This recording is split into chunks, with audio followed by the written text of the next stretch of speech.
हम अक्सर सोचते हैं कि इतिहास बड़े बड़े युद्धों और संधियों से लिखा जाता है, पर कभी-कभी इतिहास का पूरा रुख सिर्फ एक अकेले इंसान का विद्रोह बदल देता है। आज की कहानी एक ऐसी ही चिंगारी की है। ये सिर्फ एक कहने की बात नहीं है, नहीं, ये वो हकीकत है जो 1857 में दुनिया ने अपनी आंखों से देखी थी।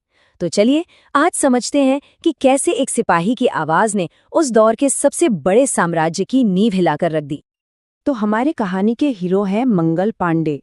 वो ईस्ट इंडिया कंपनी की 34वीं बंगाल नेटिव इन्फेंट्री में एक सिपाही थे और उनका जन्म 1827 में हुआ था।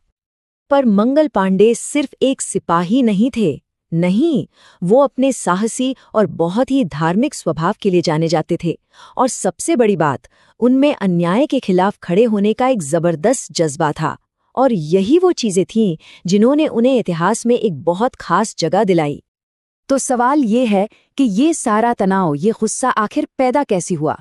इसकी जड़ में था ब्रिटिश सेना का लाया हुआ एक नया हथियार।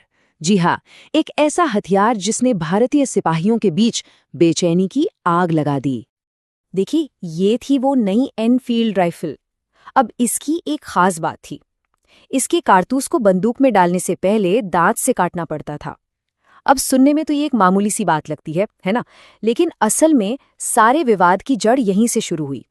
असल मुद्दा वो कारतूस नहीं था, नहीं, मुद्दा था वो चीज जिससे उसे चिकना किया गया था। बहुत जल्द भारतीय सिपाहियों के बीच ये अफवाह आग की तरह फैल गई कि इन कारतूसों पर गाय और सूअर की चर्बी लगी हुई है। और देखिए, ये कोई छोटी मोटी बात बिल्कुल नहीं थी। हिंदू सिपाहियों के लिए गाय पवित्र थी, तो वहीं मुस्लिम सिपाहियों के लिए सूअर अपवित्र। ये सोचना भी कि उन्हें अपने धर्म के बिल्कुल खिलाफ जाकर इन जानवरों की चर्बी को मुंह से लगाना पड़ेगा, ये एक बहुत बहुत बड़ा धार्मिक अपमान था। और फिर वो दिन आ ही गया जब ये अंदर ही अंदर दबा हुआ गुस्सा एक ज्वालामुखी की तरह फट पड़ा। तारीख थी 29 मार्च 1857। ये वो दिन था जब एक सिपाही ने तय कर लिया कि बस अब और नहीं। बैरकपुर की छावनी में मंगल पांडे ने अपने हथियार उठाए और अपने साथी सिपाहियों को ललकारा। उनका संदेश एकदम साफ था, आज हमारे धर्म का अपमान हुआ है, अब और गुलामी नहीं। और मंगल पांडे सिर्फ बोले नहीं, उन्होंने वो कर दिखाया जो किसी ने सोचा भी नहीं था।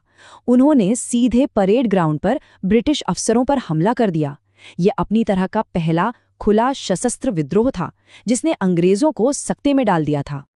लेकिन इस तरह की बगावत की एक कीमत होती है। मंगल पांडे की इस बहादुरी के बाद जो हुआ वो उतना ही तेज और गंभीर था। उन्हें फौरन पकड़ लिया गया।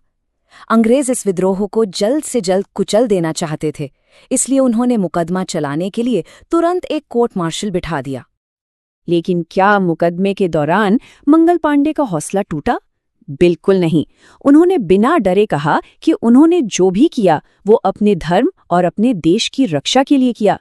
उन्हें अपने किए पर कोई पछतावा नहीं था।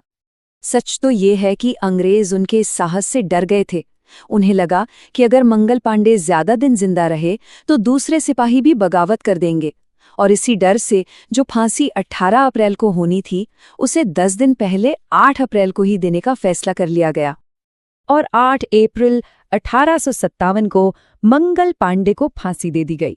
अंग्रेजों ने सोचा कि उन्होंने एक विद्रोही को खत्म कर दिया है, लेकिन असल में उन्होंने एक शहीद को जन्म दे दिया था। मंगल पांडे की कहानी यहाँ खत्म नहीं होती। सच तो ये है कि यहीं से पूरे देश में एक नई कहानी की शुरुआत होती है।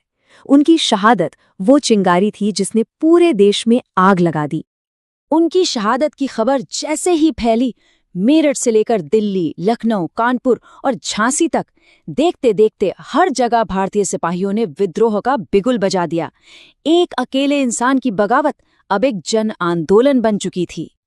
और इतिहास में घटनाओं के इसी सिलसिले को भारत का प्रथम स्वतंत्रता संग्राम कहा गया। वो एक चिंगारी जो मंगल पांडे ने जलाई थी, अब एक ऐसी आग बन चुकी थी जिसने पूरे देश को अपनी चपेट में ले लिया। तो आखिर में सवाल यही उठता है कि किसी एक इंसान के विद्रोह में इतनी ताकत आती कहाँ से है कि वो एक पूरे साम्राज्य को हिलाकर रख दे?